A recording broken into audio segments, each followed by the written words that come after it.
Selamat malam Ibu dan teman-teman semua. Kelompok 3 akan membawakan materi pengorganisasian dan pelaksanaan. Pengertian organisasi adalah kesatuan atau entiti sosial yang dikoordinasikan secara sadar dengan sebuah batasan yang relatif dapat diidentifikasi, yang bekerja atas dasar yang relatif terus-menerus untuk mencapai suatu tujuan bersama atau sekelompok tujuan. Sebuah organisasi mempunyai batasan yang relatif dapat diidentifikasi, namun sebuah batasan yang nyata harus ada agar kita dapat membedakan antar anggota dan bukan anggota. Pendapat ahli tentang struktur organisasi: 1. Menurut Stoner dan Weckel, membatasi bawahan struktur organisasi susunan dan hubungan antara bagian komponen dan posisi dalam suatu perkumpulan. 2. Struktur organisasi merupakan suatu cara untuk menetapkan bagaimana tugas dibagi, kepada siapa kita melapor, dan mekanisme koordinasi yang formal serta pola interaksi yang akan diikuti, serta perlu adanya unsur yang mengorganisasian, yaitu spesialis pekerjaan, standarisasi kegiatan, koordinasi kegiatan, sentralisasi dan desentralisasi, yang terakhir ukuran pekerjaan. Ada 3 faktor untuk meningkatkan keefektifan organisasi. 1. Teori organisasi klasik. 2. Organisasi merupakan sistem sosial. 3. Lingkungan organisasi. Berikutnya, prinsip organisasi dan perilaku. Prinsip yang digunakan dalam pengorganisasian merupakan suatu hal yang dapat membantu berjalannya suatu organisasi dengan cara, misalnya: 1. Untuk dapat melakukan fungsi pengorganisasian secara efektif. 2. Pengembangan organisasi mengacu pada pelatihan sensitivitas. Dalam hal ini mengembangkan organisasi menekankan pada proses di mana orang dalam organisasi menjadi lebih sadar diri dan pihak lain. 3. Perilaku organisasi. Perilaku organisasi adalah bidang studi yang menyelidiki pengaruh yang dimiliki oleh individu, kelompok, dan struktur terhadap perilaku dalam organisasi. Berikutnya, spesialisasi untuk efisiensi. Maksudnya organisasi yang efektif membagi tanggung jawab atau bagian sehingga mengadakan spesialisasi dan menambah efisiensi. Next, teknik pengorganisasian pada dasarnya adalah strategi yang dipilih oleh organisasi untuk mendesain strukturnya. Pilihan strategi tentunya harus mengarah pada keefektifan organisasi. Di sini ada 3 poin teknik pengorganisasian. 1. Teknik pengorganisasian pendekatan tujuan. 2. Teknik pengorganisasian pendekatan sistem. 3. Teknik pengorganisasian pendekatan lingkungan. Berikutnya, saya akan membahas tentang model dimensi waktu bagi efektivitas organisasi. Ada 2 kriteria untuk dimensi waktu bagi efektivitas organisasi. 1. Kriteria efektivitas harus mencerminkan siklus masukan, proses, dan pengeluaran. 2. Kriteria efektivitas harus mencerminkan hubungan antara organisasi dan lingkungan. Macam-macam organisasi menurut bentuknya. Saya akan sebutkan ada 5 organisasi. 1. Organisasi staf. 2. Organisasi garis. 3. Organisasi fungsional. 4. Organisasi staf garis. Dan 5. Organisasi garis dan fungsional. Dan terdapat beberapa tipe dalam organisasi, yaitu tipe piramid, mendatar atau flat. 2. Organisasi dengan tipe kerucut. 3. Organisasi dengan tipe piramid terbalik. Model atau desain dalam organisasi ada 3, yaitu model mekanistik. Maksudnya menganggap bahwa mendesain struktur suatu organisasi sebagai satu dari sekian banyak tugas manajerial termasuk perencanaan dan pengendalian. 2. Model organik, fleksibel dalam beradaptasi dengan tuntutan-tuntutan lingkungan. Desainnya mendorong pemanfaatan potensi manusia yang lebih besar. 3. Model matrik, maksudnya organisasi matrik ini mempermudah penggunaan staf dan peralatan yang sangat terspesialisasi. Faktor-faktor utama yang menentukan perancangan struktur organisasi adalah sebagai berikut. 1. Strategi organisasi untuk mencapai tujuannya. Strategi yang digunakan manajer kepada bawahan atau menjelaskan aliran wewenang dan saluran komunikasi. 2. Teknologi yang digunakan untuk perbedaan, maksudnya teknologi yang digunakan untuk memproduksi barang atau jasa. 3. Anggota atau karyawan dan orang-orang yang terlibat dalam organisasi, maksudnya keterlibatan dari anggota atau tim. 4. Ukuran organisasi. Besar kecilnya suatu organisasi secara keseluruhan akan sangat mempengaruhi struktur organisasi. Next, pembagian kerja. Pembagian kerja dalam organisasi dapat dibagi ada 5 pedoman, yaitu pembagian kerja atas dasar wilayah atau teritorial, pembagian kerja atas dasar jenis benda yang diproduksikan, pembagian kerja atas dasar dan langganan yang dilayani, pembagian kerja atas dasar fungsi, pembagian kerja atas dasar waktu. Nah, di sini ada bagan-bagan dari organisasi digambarkan sebagai berikut susunannya. 1. Direktur, wakil direktur, manajer divisi, manajer departemen, kepala penyelia atau superintenden, penyelia, dan karyawan. Departemenisasi merupakan pekerjaan wewenang dan tugas yang diberikan kepada unit tertentu. Dalam sebuah organisasi dapat dikelompokkan secara horizontal. Ada 4 tipe dasar departemenisasi, yaitu 1. Departemenisasi berdasarkan fungsi. Kelebihannya adalah mendukung spesialisasi sebuah keterampilan, kemudian mengurangi duplikasi sumber daya dan meningkatkan koordinasi dalam sebuah fungsi tertentu. Berikutnya, meningkatkan perkembangan karier dan pelatihan dalam sebuah area fungsional, memungkinkan atasan dan bawahan saling bertukar informasi. Bagannya sebagai berikut. Presiden direktur membawahi manajer produksi, membawahi manajer pemasaran, membawahi manajer keuangan, membawahi manajer personalia. Kelemahannya dari sistem departemenisasi adalah 1. Komunikasinya tidak lancar. 2. Menciptakan konflik dalam membuat prioritas atau produk. 3. Dalam beberapa hal bisa membuat koordinasinya sulit. Nah, kelebihan dari departemenisasi adalah yang berdasarkan lokasi itu, peralatan digunakan lebih hemat karena lebih fokus. 2. Mengembangkan keahlian dalam penyelesaian masalah di setiap lokasi.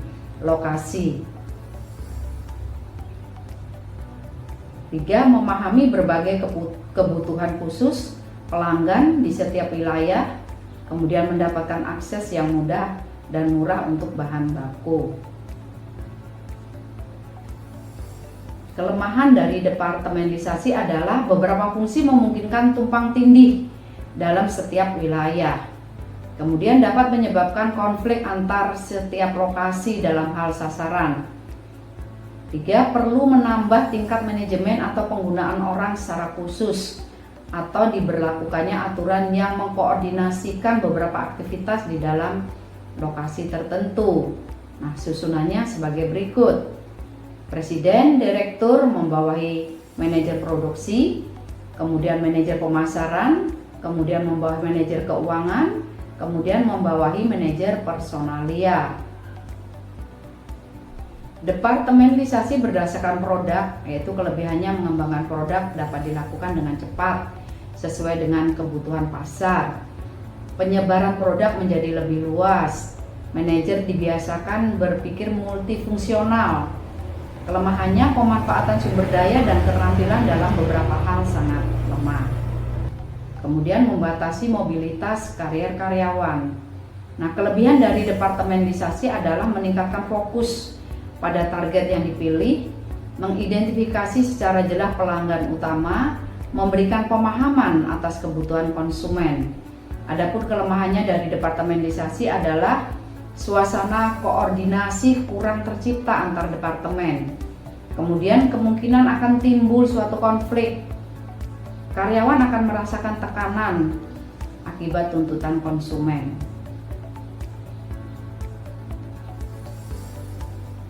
Ada dua kelebihan dan kelemahan dalam bagian organisasi, yaitu karyawan diberikan gambaran bagaimana organisasi disusun dan dalam proses pembuatan. Maksudnya ada kelemahan juga di sini, masih banyak hal-hal yang tidak jelas atau tidak ditujukan. Kemudian bagan organisasi menggambarkan 5 aspek struktur organisasi yang utama. 1. Pembagian kerja setiap kotak pada bagan mewakili tanggung jawab seseorang untuk bagian tertentu dari beban kerja organisasi. Manajer dan bawahan garis tebal menunjukkan garis komando. Yang ketiga, jenis kerja yang dilaksanakan. Keempat, pengelompokan bagian-bagian kerja. Keseluruhan bagan menunjukkan dasar pembagian aktivitas organisasi. Next, tingkatan manajemen. 1. Top manager, artinya orang yang bertanggung jawab atas pengelolaan kebijakan perusahaan. 2. Middle manager, yang bertanggung jawab atas pengelolaan departemen atau unit. Yang ketiga, low manager, yang bertanggung jawab atas kegiatan sehari-hari dalam tim. Next, pengertian pelaksanaan adalah proses yang melibatkan aktivitas-aktivitas yang dilakukan oleh anggota organisasi untuk mencapai tujuan dan sasaran yang telah ditetapkan. Adapun fungsinya dari pelaksanaan adalah untuk menciptakan iklim kerja sama di antara staf pelaksana program sehingga tujuan organisasi dapat tercapai secara efektif dan efisien.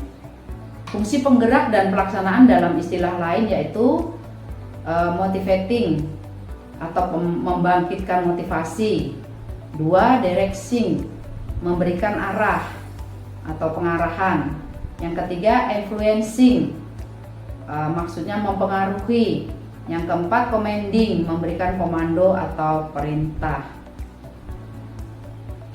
Hal yang penting untuk diperhatikan dalam pelaksanaan actuating adalah bahwa seorang karyawan akan termotivasi untuk mengerjakan sesuatu.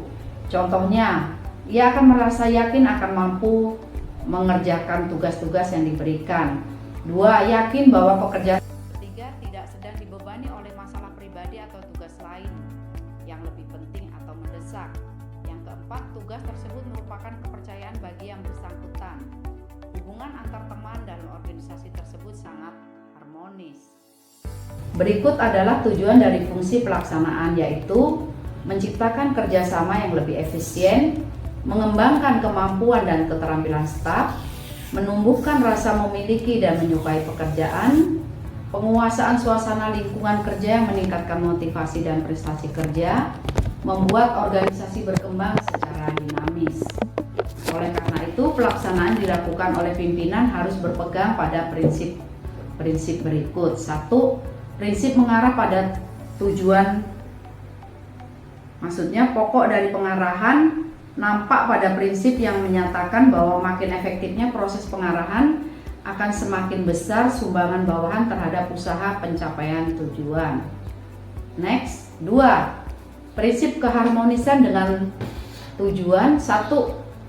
Orang-orang bekerja untuk dapat memenuhi kebutuhannya yang mungkin tidak mungkin sama dengan tujuan perusahaan. Jadi maksudnya orang-orang yang memenuhi kebutuhannya ini belum tentu sama dengan tujuan perusahaan.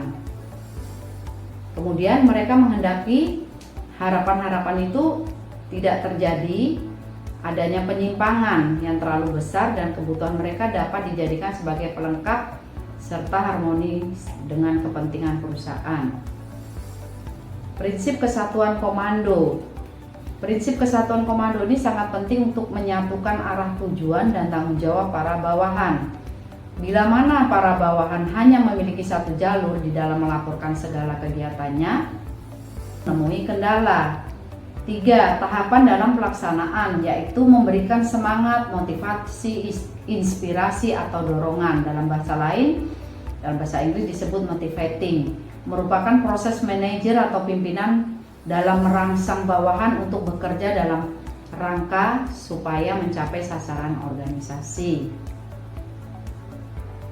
Memberikan kesempatan pengembangan diri melalui pemberian pendidikan dan pelatihan. Pelatihan keterampilan teknis, maksudnya penggunaan perangkat lunak seperti Microsoft Office, Adobe Creative, Cloud, dan lain-lain. Pelatihan penggunaan peralatan mesin atau alat ukur atau peralatan sesuai dengan skill karyawan. Pelatihan penggunaan sistem manajemen, sistem informasi yang sesuai dengan pekerjaan karyawan. Keterampilan non teknis: 1. Pelatihan komunikasi, 2. Pelatihan kerja tim, 3. Pelatihan pengelolaan waktu dengan mengikuti metode-metode pelatihan, misalnya pelatihan kelas yang secara langsung dengan instruktur, kemudian pelatihan online melalui platform, pelatihan on the job secara langsung di tempat kerja, pelatihan mentorship dengan bantuan mentor yang berpengalaman. Pengarahan atau direction atau commanding, memberikan instruksi kepada karyawan secara spesifik, menetapkan tujuan secara spesifik agar karyawan atau tahu apa yang harus dicapai, mengatur prioritas, maksudnya agar karyawan melakukan kegiatan yang utama, yang maksudnya yang akan didahulukan atau dikerjakan, mengawasi kinerja dengan memberikan umpan balik yang konstruktif untuk meningkatkan kinerja, mengambil keputusan yang tepat agar keputusan menjadi efektif sesuai dengan tujuan organisasi. Dari hal-hal di atas, pengarahan dan pelaksanaan memiliki tujuan untuk 1. Meningkatkan produktivitas, 2. Meningkatkan kualitas, 3. Mengurangi resiko, 4. Untuk meningkatkan motivasi karyawan agar mereka berkontribusi dalam tujuan perusahaan atau organisasi. Berikutnya, berkomunikasi secara efektif. Contohnya adalah komunikasi verbal atau langsung, pertemuan tim secara teratur untuk membahas proyek atau tujuan tim, presentasi atau memberikan penjelasan singkat untuk menyampaikan informasi pada tim. Bisa juga melakukan komunikasi efektif dengan diskusi, maksudnya untuk membahas topik tertentu untuk mencapai kesepakatan. Manfaat dari komunikasi efektif adalah untuk meningkatkan pemahaman karyawan, meningkatkan kerjasama karyawan dengan pihak-pihak yang terkait, meningkatkan produktivitas, juga mengurangi resiko kesalahpahaman di antara tim atau karyawan. Demikian penjabaran dari tugas kelompok 3 yang berjudul Pengorganisasian dan Pelaksanaan. Bila ada kata dan uraian serta kalimat yang kurang dimengerti, mohon bersabar dan menggali dari sumber-sumber lain yang berkaitan dengan uraian di atas. Kami mohon maaf bila ada kata yang salah. Terima kasih.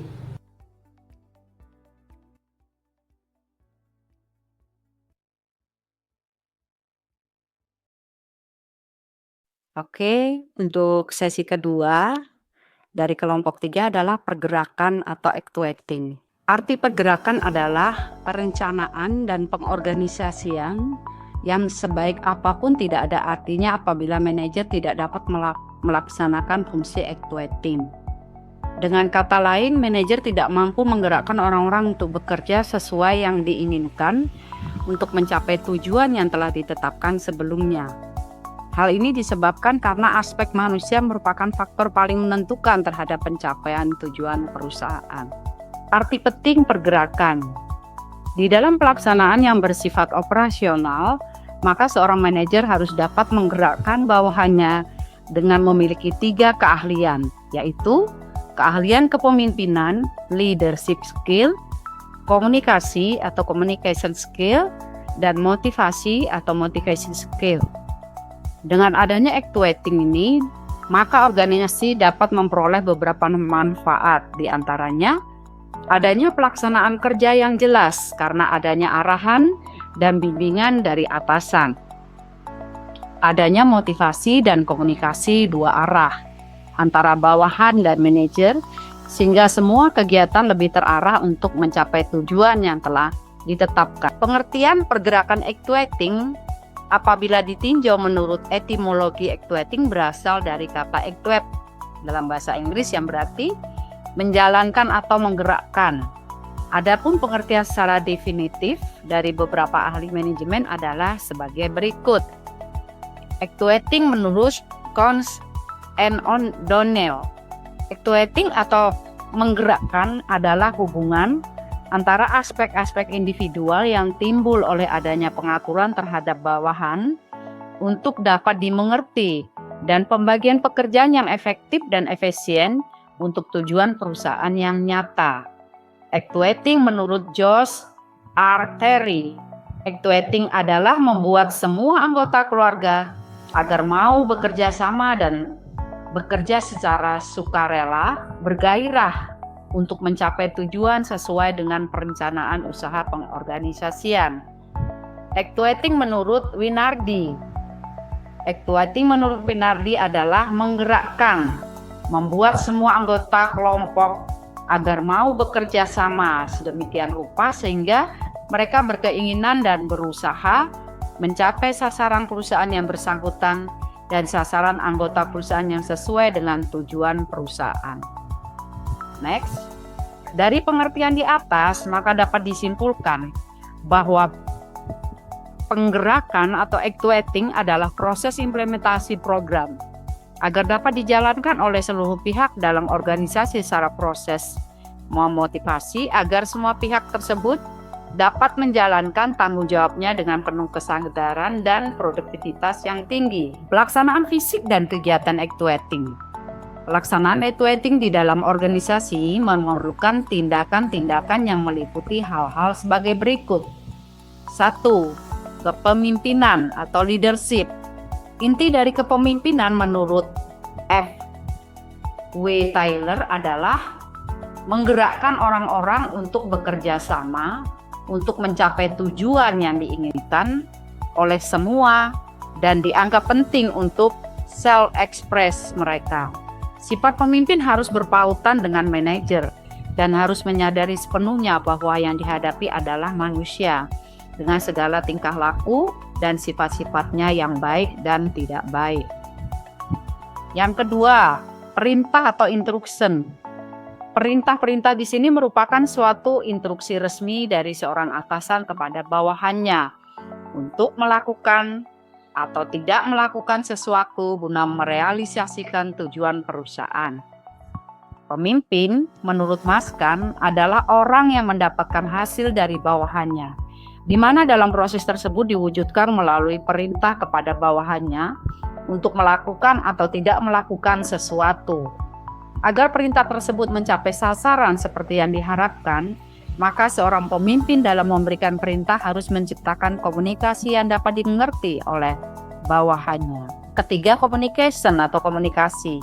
Untuk dapat melakukan actuating, khususnya fungsi leadership, seorang manajer harus dapat berkomunikasi dengan baik kepada pihak-pihak yang terlibat dalam proses manajemen, baik komunikasi tersebut secara lisan maupun secara tertulis.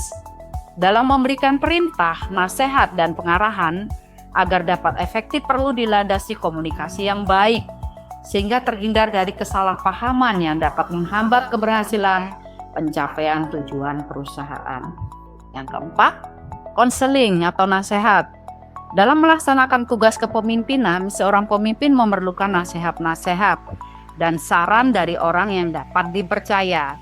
Tujuannya adalah untuk membantu memberikan solusi terhadap masalah-masalah yang timbul dalam melaksanakan pekerjaan, baik yang bersifat internal maupun eksternal perusahaan.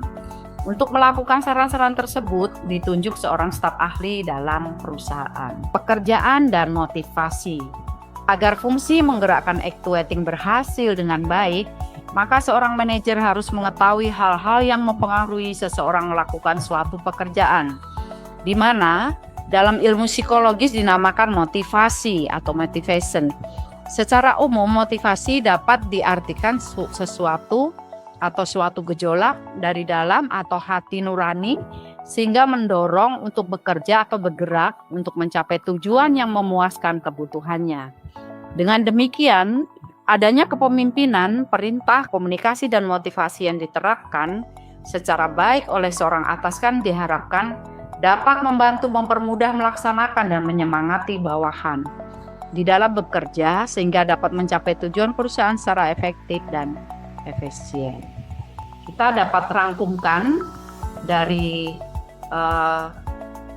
jabaran actuating tadi. 1. Actuating adalah penggerakan, maksudnya merupakan kegiatan untuk menggerakkan bawahan agar mau dan mampu melakukan atau tidak melakukan sesuatu sesuai dengan keinginan pimpinan dalam rangka mencapai tujuan yang telah ditetapkan. Actuating sangat penting peranannya dalam pencapaian tujuan perusahaan disebabkan sumber daya manusia merupakan penentu keberhasilan dalam pencapaian tujuan organisasi. Pelaksanaan actuating memerlukan adanya leadership skill, communication skill, instruksi skill, dan counseling. Yang keempat, dalam melaksanakan actuating, seorang pimpinan harus memiliki motivation skill kepada bawahannya. Terima kasih. See you later.